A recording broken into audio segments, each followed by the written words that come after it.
오늘 우리가 함께 살펴볼 하나님의 말씀은 신약성경 사도행전 10장 9절부터 23절까지의 말씀입니다. 신약성경 사도행전 10장 9절부터 23절까지의 말씀입니다.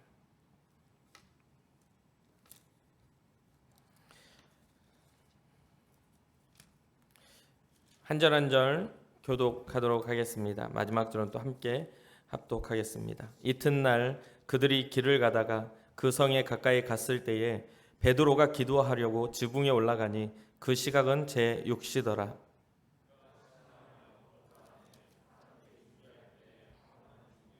하늘이 열리며 한 그릇이 내려오는 것을 보니 큰 보자기 같고 뇌 귀를 메어 땅에 들이웠더라.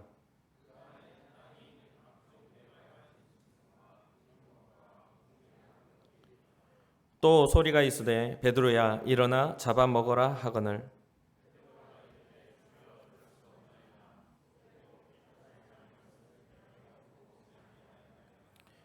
또 두 번째 소리가 있으되 하나님께서 깨끗하게 하신 것을 내가 속되다 하지 말라 하더라.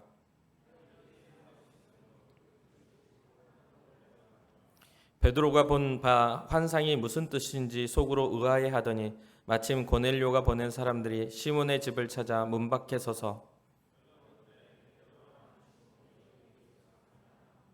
베드로가 그 환상에 대하여 생각할 때에 성령께서 그에게 말씀하시되 두 사람이 너를 찾으니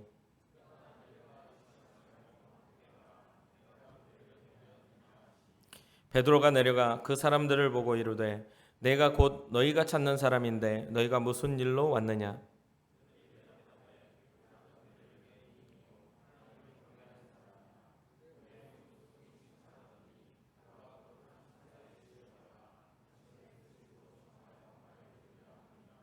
함께 읽겠습니다.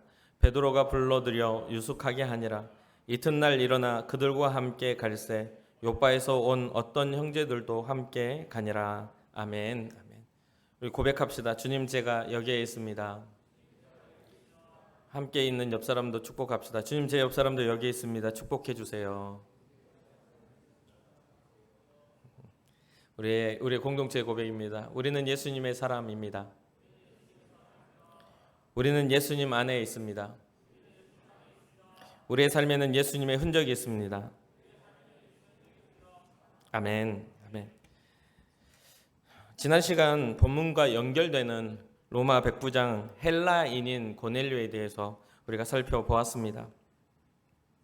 지난 시간에 이 고넬료의 사건을 살펴보면서 우리가 얻은 교훈을 간단하게 정리하자면 신앙은 주변 환경에 의해서 결정되는 게 아닌 하나님의 역사 안에서 결정되는 사건임을 우리가 알 수 있었습니다.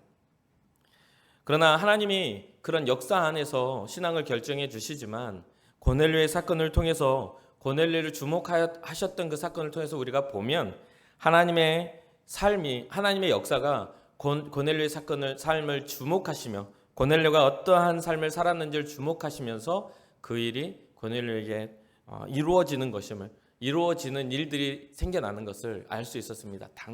아무렇지도 않게 있다가 생겨나는 게 아니라 고넬료가 경건하게 하나님 앞에서 자기의 삶을 살아가고 하나님의 뜻에 합한 삶을 살아가고 있을 때에 하나님의 역사가 고넬료에게 주목하게 되고 하나님이 주목하고 그 역사가 고넬료에게 이루어졌다는 것이죠.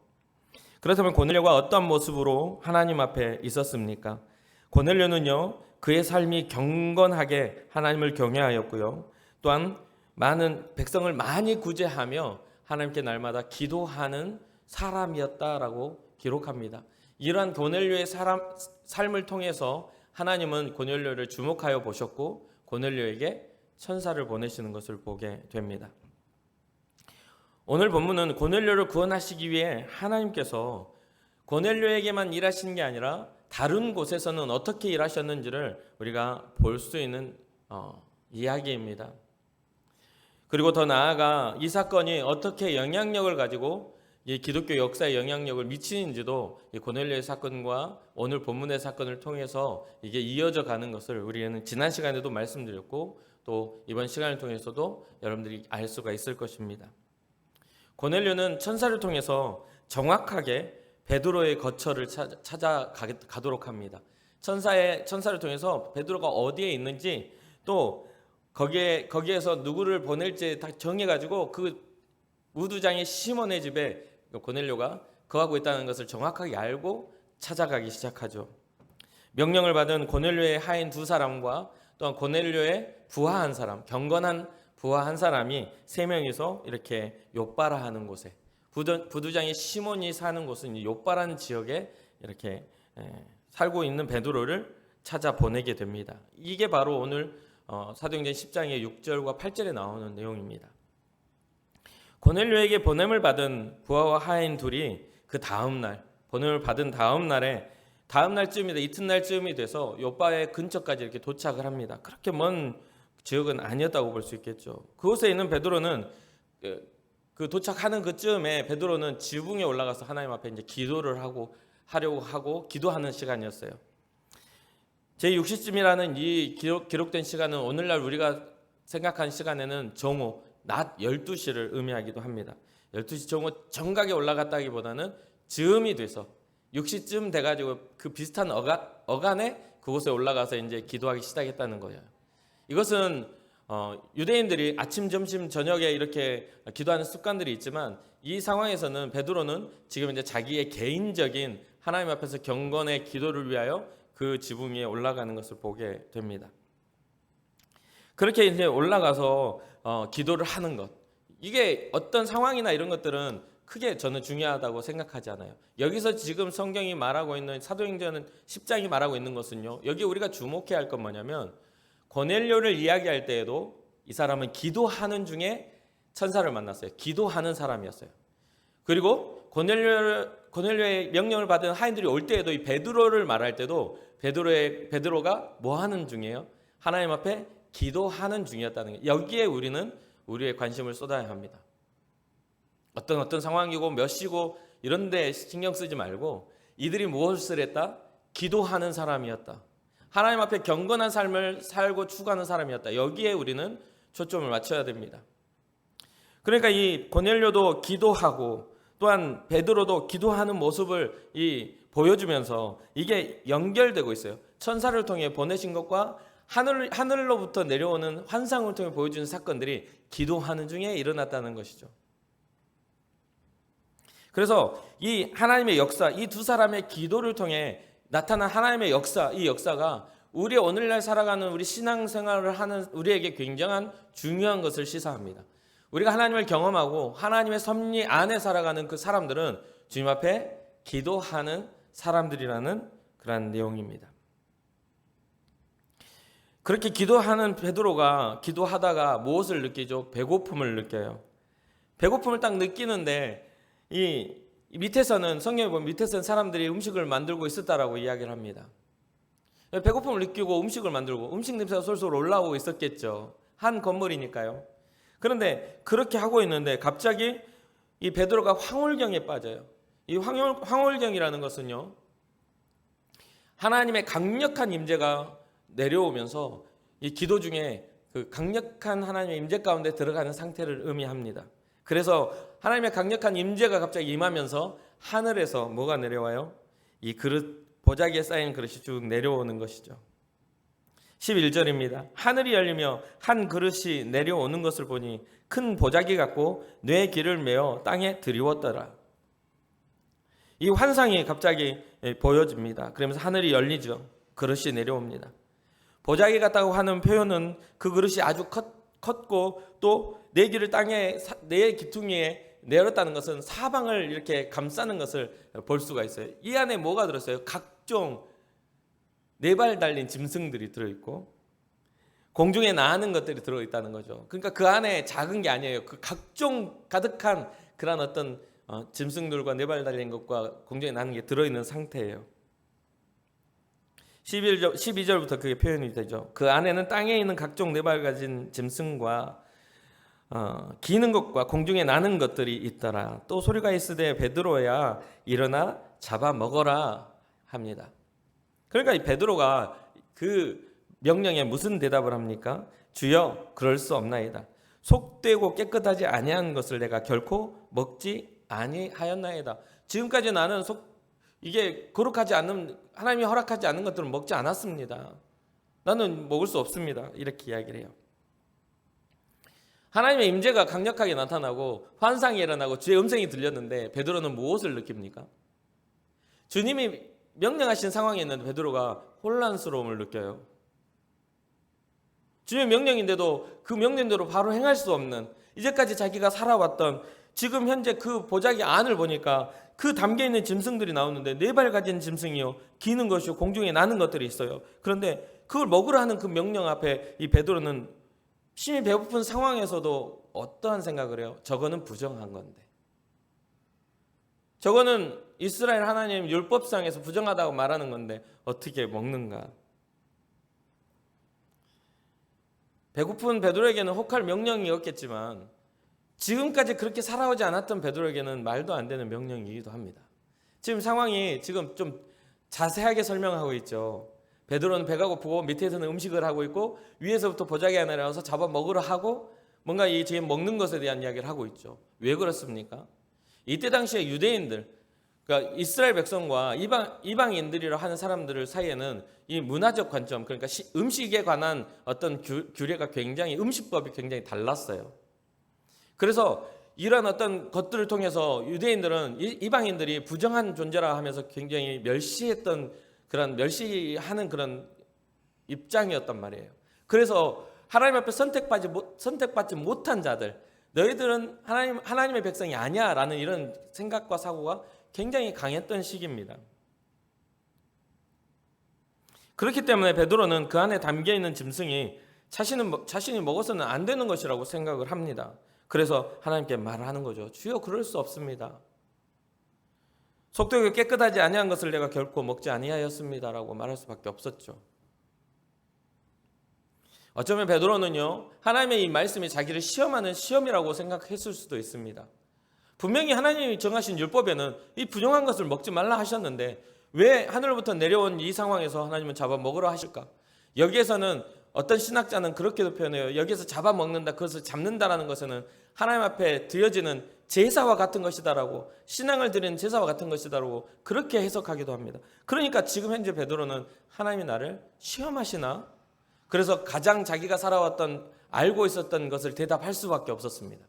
주여, 저는 부정한 건 먹지 않았습니다. 이제까지 그런 적이 없습니다. 먹을 수 없습니다 라고 할 수밖에 없었죠. 그런데 이러한 하나님의 명령에는 분명한 의미가 담겨 있습니다. 그것은 이스라엘 백성이 하나님은 이스라엘만을 위한 하나님으로 여기고 있었는데 베드로는 그런 관념 속에서 계속 살아왔던 사람이다 보니, 하나님은 지금 어떠한 상황에서 지금 일을 이루어가고 계십니까? 이방인에게도 하나님의 구원의 복음을 전하시고자 하는 그 계획이 점점 진행되어 가고 있는데, 지금 여기 베드로가 있는 곳은 하나님의 계획이 진행되어지는 바울이 된 사울의 역사와 또한 고넬료와 같은 그런 삶의 역사와 동떨어진 다른 곳에 있었기 때문에, 다른 곳이었기 때문에 이게 연결선에 있지 않아요. 하나님의 계획에는 이게 연결되어 있지만 우리 개인에게는 그게 동떨어져 있으니까 그 이해하지 못한 상황입니다. 이해할 수가 없었어요. 그래서 하나님은 지금 베드로가 가진 이 생각의 틀을 깨뜨리고자 하는 그런 차원에서 이 환상이 베드로에게 이루어지고 있어요. 베드로가 생각하고 있는 그 생각의 틀을 깨뜨리는 거예요. 그것은 무엇입니까? 15절입니다. 두 번째 소리가 있으되 하나님께서 깨끗하게 하신 것을 네가 속되다 하지 말라라는 말씀입니다. 율법으로 부정하다 한 것도 하나님이시고 지금 이 베드로를 만나 깨끗하다, 정하다 하시는 이도 하나님이신데 베드로의 관념은 어디에 속해 있어요? 예수님께서 끊임없이 지적하셨던 유대인의 전통, 유전에 여기에 막혀 있으니까 이제는 예수 그리스도의 복음으로 인하여 휘장이 찢어지고 온 세계에 복음이 증거되어야 하는, 온 인류를 권하신 예수 그리스도의 십자가가 있었음에 불구하고 베드로의 생각의 사고는 이스라엘의 하나님, 유대인의 하나님으로 머물러 있으니 지금 하나님은 그 모든 내 기퉁에 어떤 그런 보자기의 내 기퉁에 땅을 덮고 있는 그것과 같이 하나님의 역사와 능력이 온 세상을 다스리게 됨을 지금 전환시키고 있다는 거죠. 이해가 되십니까? 하나님이 깨끗하게 하신 것을 네가 속되다고 하지 말라. 그 음성은요, 율법이 정해놓은 부정한 음식이라도 하나님이 깨끗하다고 말씀하시면 그것은 바로 정하게 되는 것임을 지금 주님은 가르쳐주고 계십니다. 방금 전에 제가 말씀드렸다시피 유대인과 이방인의 구별 중에 이 음식법은 아주 큰 부분을 차지하고 있었습니다. 유대인들은 음식의 규례를 통해서 이방인들을 부정한 자들이라고, 자신들은 하나님 앞에 선택된 정결한 자들이라고 구별하여서 그들에게 굉장히 그들을 구별하는, 이방인과 유대인을 구별하는 그 기준으로 삼았었다는 거죠. 그와 똑같이 이 다음에 나오는 음식법과 같은 것과 나오는 게 가장 대표적인 그런 구별법이 뭡니까? 할례입니다. 할례. 선택받은 그런 유대인의 할례 의식을 받았느냐 받지 않았느냐에 대한 그것들이 굉장히 또 대두되기도 해요. 그런데 예수님께서 공생의 사역 중에 마태복음 15장을 보면 제자들이 음식을 먹을 때 손을 씻는 그런 어떤 정결례를 한 다음에 음식을 먹어야 되는데 제자들이 손을 씻지 않고 음식을 먹었습니다. 예수님이 공생의 사역하는 중에. 그러니까 바리새인과 또한 서기관들이 예수님께 나와 그 상황을 따지죠. 그 상황에 대해서 따집니다. 그때 예수님께서 이렇게 대답을 하십니다. 이 말씀 마태복음 15장 10절부터 11절 함께 읽어보도록 하겠습니다. 무리를 불러 이르시되, 함께 읽겠습니다. 무리를 불러 이르시되 듣고 깨달으라. 입으로 들어가는 것이 사람을 더럽게 하는 것이 아니라 입에서 나오는 그것이 사람을 더럽게 하는 것이니라. 예수님께서 손을 씻지 않고 먹는 제자들을 보면서 바리새인과 서기관이 지적을 할 때에 이 사역 속에 그 하나님의 뜻을 이해하지 못한 이스라엘 백성들을 향해 하는 말이, 입으로 들어가는 손이 더러워서 입으로 들어가는 이 더러움이 사람을 더럽게 하는 게 아니라 너희의 마음의 악독함, 너희의 마음의 불신앙, 너희의 마음에 들어있는 그 더러운 것들이 입으로 나올 때 진정 더러워지는 게 아니냐라고 지적을 한다는 거죠. 지적을 하셨다는 거죠. 이것은 바로 하나님의 뜻을 온전히 이해하지 못한 유대인들의 전통을 따르는 이스라엘 백성들에 대한 경고이고 가르침이시기도 하셨습니다. 베드로에게 지금 일어난 일도 마찬가지입니다. 베드로는 부정한 음식을 먹을 수 없다고 말을 하고 있지만 하나님이 정한 것과 부정한 것을 결정하시는 분임을 베드로는 알지 못하고 있다는 거죠. 우리의 인생에 있어서도 우리의 이러한 오류를 보면서는 안 됩니다. 우리의 어떤 결과적인 것, 이제껏 살아오면 우리가 생각해왔던 것들이 하나님이 정하시는 것에서 기준이 세워져야만 진리가 됨을 잊지 말아야 돼요. 그래서 어떻게 구원을 받을 수 있냐, 어떻게 할 수 있냐라는 그런 질문에 하나님은 예수 그리스도의 이름 외에는 다른 구원받을 이름을 주지 않았다라는 하나님의 정하심이 있었다는 거예요. 이게 굉장히 중요합니다. 어떻게 예수님 이름 믿기만 하면 천국을 가? 라고 사람들은 많이들 이야기합니다. 어떤 삶의 변화도 없이 믿기만 하면 돼? 라고도 이야기하는 사람도 많아요. 그런데 성경은요, 믿기만 하라고 합니다. 믿으면 뭐가 일어나요? 믿은 후에 따라오는 변화가 일어나요. 이 믿음이라는 것은 우리가 믿겠다고 우리의 마음에 주님을 영접하는 순간 성령께서 우리의 마음에 오셔서 우리의 마음을 주도하시고 우리의 마음을 하나님의 사람답게 살아갈 수 있도록 우리의 마음을 바꿔주시려는 것이 성경이 약속하시는 약속입니다. 그래서 예수 그리스도를 믿는 우리에게는요, 성령이 선물로 약속되어졌다는 걸 잊지 말아야 돼요. 그래서 우리는 기도해야 합니다. 베드로에게는 3번이라는 사건이 참 잘 일어나는 것 같습니다. 예수님을 3번 부인했죠. 그렇죠? 그리고 부활하신 예수님이 찾아오셔서 나를 사랑하느냐 물어보신 것도 3번이에요. 오늘 본문에 환상을 보여준 것도 3번을 보여주십니다. 참 3번이 좋은 사람인가 봐요. 이 사람은 한국 사람일까요? 3번을 참 좋아해. 그렇죠? 그런데 왜 3번을 계속 보여줬을까? 고민이 되더라고요. 그렇게 3번을 보여줘도요, 이 베드로가 그것을 이해한 게 아니라 성경을 보면 이게 무슨 말이지? 곰곰하게 생각하고 있습니다. 이게 이해가 잘 안 되고 있어요. 오늘 본문의 성경을 읽어보면요, 그거에 대해서 곰곰히 생각하고 묵상하고 있는데 왜 갑자기 이런 말씀을 하셨는가? 이런 환상을 보여주셨는가? 이것에 대한 고민 아니겠습니까? 그런데 베드로가 이 환상을 생각하며 고민하고 있을 때 고넬료가 보낸 사람이 집에 도착해서 문 밖에서 베드로를 찾고 부릅니다. 의아하고 의심이 가는 이 감정의 상황에 머물러 있었던 이 베드로에게 성령께서 말씀하시죠. 베드로에게 사람들이 찾아왔구나 라고 말씀하세요. 사람들이 찾아왔구나. 그러면서 하신 말씀은 뭡니까? 일어나 내려가 의심하지 말고 함께 가라. 고넬료의 어떤 종과 또한 부하가 찾아와서 베드로를 찾을 때 성령께서 사람들이 찾아왔구나. 일어나 내려가서 의심하지 말고 그들과 함께 가라. 함께 가라.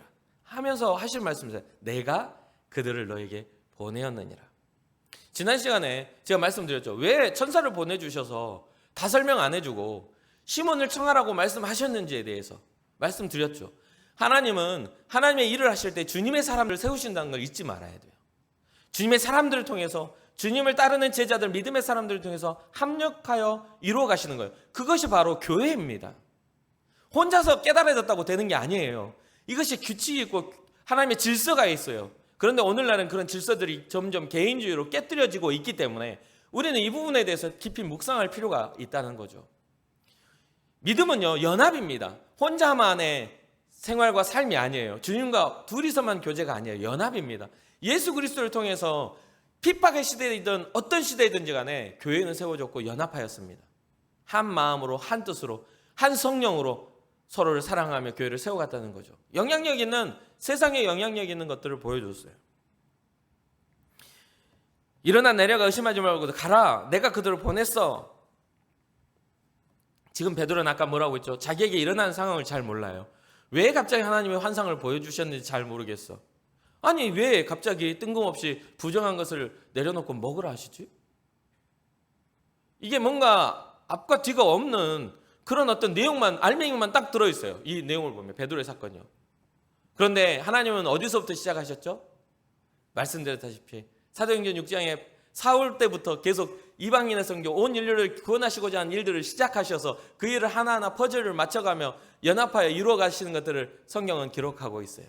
그리고 그 안에 베드로의 사건도 그 안에 들어가 있는 것이죠.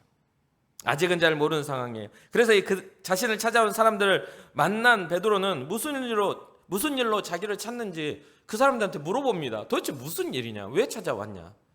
그러니까 이에 고넬료가 보낸 사람들이 고넬료에 대해서 소개를 하면서 자신을 찾아온 이유가 기도하는 중에 천사가 와서 당신 찾아가라고, 당신을 찾아 초청하라고 이렇게 말씀하셨다는 이야기를 하죠. 그러면 이게 어떻게 연결됩니까? 초청하라고 말씀을 들은 자가 찾아왔고 이제 그들을 내가 보냈다라는 성령의 말씀을 들은 베드로가 이들을 만났어요. 그러니까 연결이 됐죠. 그래서 이제 그때부터 또 다른 이야기가 진행이 되는 거예요. 이 고넬료를 소개하는 이 사람들이 그런 이야기를 합니다. 그들이 대답하되 백부장 고넬료는 의인이요 하나님을 경외하는 사람이라.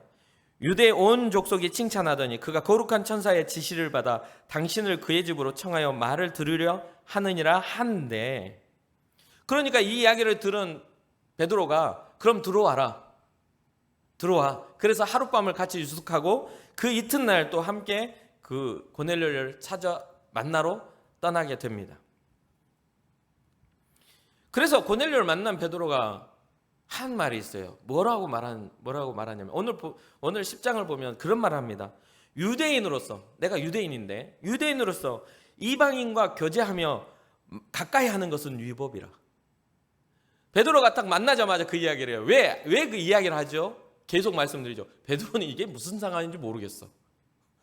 도대체 지금까지도 몰라. 왜 이방인이 네가 나를 불러가지고 교제하려고 하느냐. 이건 위법이지 않냐라고 말하고 있어요. 그런데 고넬료와 대화를 시작하고 그와 함께 교제를 하면서 이 베드로는 깨닫게 됩니다. 하나님이 이곳에 나를 보내신 이유를 깨달아요. 이 복음이 가진 확장성은 하나님의 뜻을 기반으로 세워져야만 합니다. 이 복음은요, 하나님의 뜻을 기반으로 세워져야 돼요. 베드로가 환상을 통해 하나님의 뜻을 묵상할 기회가 없었다면 하나님을 경외하는 자 고넬료는 베드로에게 단순한 이방인에 불과했을 겁니다. 단순한 이방인에 불과했어요. 그러나 하나님은 하나님의 뜻을 베드로에게 가르쳐 주시고 고넬료에게 보냈기 때문에 고넬료에게 일어난 일을 베드로가 이해하게 되고 그에게 복음을 증거할 수 있었다는 거죠. 사랑하는 청년 여러분, 기도하는 고넬료와 기도하는 베드로가 만났습니다. 각자 다른 민족으로 다른 상황과 사회적인 위치를 가지고 있었지만 예수 그리스도를 통한 생명으로 이들은 연결되게 되었습니다. 이 사건에서 새로운 질서도 발견할 수 있죠. 어떠한 질서입니까? 고넬료는 이때 당시 세계관 최강의 나라 로마의 백부장이에요. 권세가 있는 자였단 말이에요. 군대 장교예요. 근데 이 베드로는 어떤 사람입니까? 다스림을 받는 속국인 나라 이스라엘의 어부예요. 그냥 비교해보면 넌 뭐야? 하면은 그냥 베드로가 엎드려서 발발 떨어야 할 사람이에요. 그런데 베드로와 고넬료가 만났는데 누가 엎드려서 경배합니까? 고넬료가 베드로 앞에 엎드립니다. 왜요? 이 고넬료가 속한 군대는 로마의 군대일지라도 고넬료가 바라보는 시민권은 하나님 나라에 있었기 때문입니다. 하나님이 보내신 하나님의 사자 앞에 이 고넬료는 자기의 지위를 내려놓고 겸손히 엎드릴 수 있었다는 거예요. 그렇게 하나님이 또 사랑하시지 않았겠어요? 고넬료의 본질을 아시는 하나님이. 오늘날 우리가 살아가는 우리의 삶의 현장에는 여러분들 우리가 많은 착각들을 합니다. 그렇다 보니까 교회 안에 누군가 찾아올 때 어떤 좋은 지위를 가진 사람은 좀 더 인정을 하게 되고 좀 더 낮은 어떤 사람들은 누구인지도 모르는 경우들이 종종 생겨나요. 그러나 이것은 하나님의 나라, 하나님의 세계에서는 결단코 있어서는 안 되는 교회의 모습입니다. 또 이 안에 들어오는 사람들도요, 내가 뭔가 힘을 가진 사람이면 대접받기를 원하고 내가 뭔가 힘을 가지지 못한 사람은 죄인처럼 들어옵니다. 그러나 성경이 이야기하는 그 신앙의 모습에서는 누가 인정받습니까? 죄인과 같은 모습인 세리와 같은 하나님 앞에 회개하며 엎드릴 줄 아는 사람이 인정받지 않습니까? 사랑하는 청년 여러분, 여러분들의 삶이 주님 앞에서 교만해지지 않기를 주님의 여러분 축복합니다. 여러분들의 지위가, 여러분들의 소유가, 여러분들의 부요함이 하나님 앞에 교만을 주는 그러한 악한 도구가 되지 않기를 주님의 여러분 축복합니다. 여러분들이 높아질수록 주님이 나를 위하여 이 세상 가운데 쓰실 그런 계획이 있음을 믿으며 다니엘과 같이 날마다 엎드려 기도할 수 있는 여러분과 우리 모두가 되기를 주님의 이름으로 축복합니다. 하나님의 나라는 하나님의 질서를 통해서 세워집니다. 베드로를 만나게 된 고넬료는 그 발 앞에 엎드려 그를 영접하는데 그 상황에서 이 베드로가 교만했습니까? 그래, 내가 하나님의 사람으로 부름받아서 내가 일꾼, 주님의 제자인데 사도인데 하고 그래 했습니까? 아니요. 베드로가 아니 일어나십시오. 여기 우리 사도행전 개역 개정에는 뭔가 딱딱하게 되어 있지만 사실은 그때 당시 문화로 봤을 때는 베드로가 거만하게 이렇게 말을 못해요. 아니 일어나십시오. 나도 같은 사람입니다. 이렇게 분명히 말했을 거라는 거죠. 그렇게 하면서 고넬료를 이렇게 세웁니다. 베드로의 마음은 이미 예수님의 제자로서의 겸손함을 가지고 있었고 주님이 말씀하시는 것에 대한 순종의 마음을 가지고 있었음을 우리가 볼 수 있죠. 그렇기 때문에 지금 현재 우리가 알 수 있는 새로운 질서는 뭡니까? 세상에서 정해놓은 기준의 높고 낮음이 아닌 하나님의 나라에서 모두가 평등하고 모두가 동등된 눈높이를 가지고 서로를 바라볼 수 있다는 것을 우리가 깨달아 알 수 있습니다. 그 후에 복음을 나눈 고넬료와 베드로는 복음을 나누죠. 그리고 이 두 사람의 복음의 나눔에 온 집안에 그 안에 함께하는 사람들, 베드로를 따라온 사람들도 있었고요. 또한 온 가족이라고 하는 고넬료의 친지와 또한 그 하인들과 자기 부하들도 복음을 듣고자 하는 부하들도 그 안에 있었지 않았겠습니까? 그런 집 모두가 성령이 충만해져서 새 방언, 새 언어를 말하고 또 하나님을 높여 찬양하는 것을 보게 되죠. 유대인의 하나님, 이스라엘의 하나님인 줄만 알았던 그 하나님이 예수 그리스도를 통하여 이방인에게도 동일하게 역사하시고 동일하게 일하시는 것을 베드로가 발견하고 거기에 감격하는 모습을 보게 됩니다.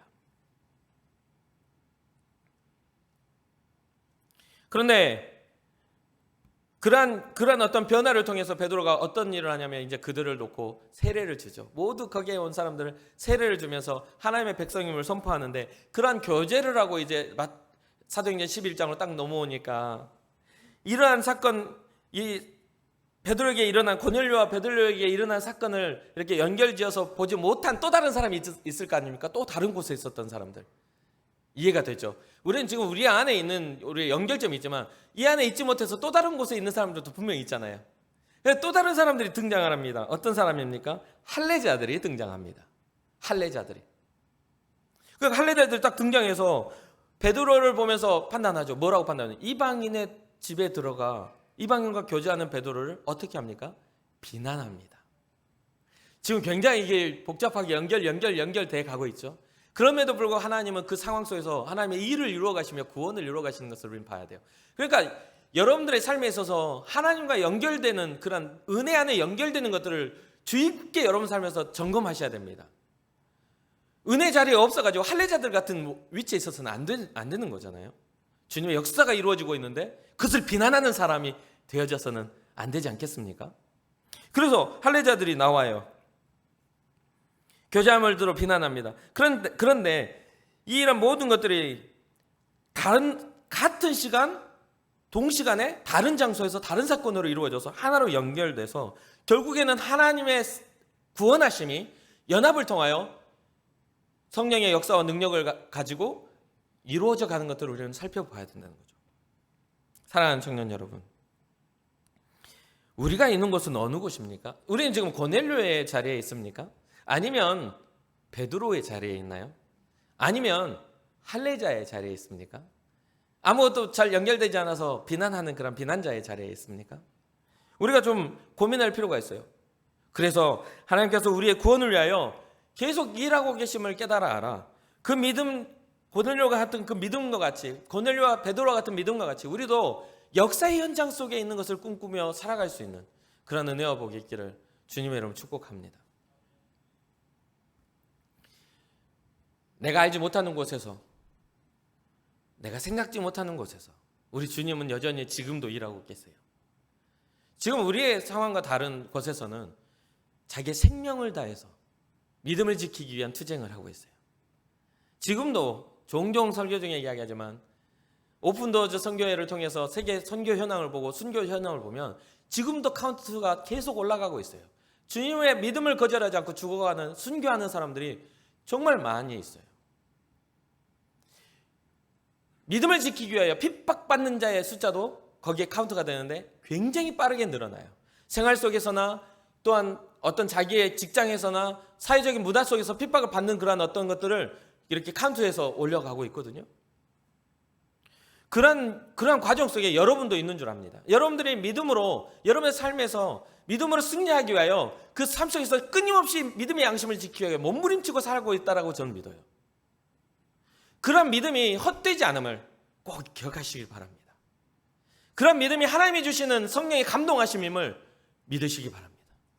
고난이 우리를 힘들게 할 수는 있지만 고난이 우리의 믿음을 뺏어갈 수는 없어요.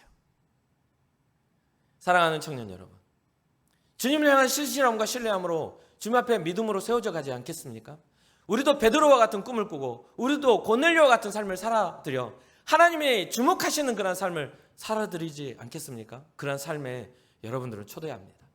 그리고 마지막으로 여러분들의 눈물을 흘리며 괴로워하는 그 현장 속에서도 우리 주님은 여전히 일하시며 여러분들을 구원하시기 위한 일들을 이루어 가고 계심을 잊지 마시길 주님의 이름으로 축복합니다.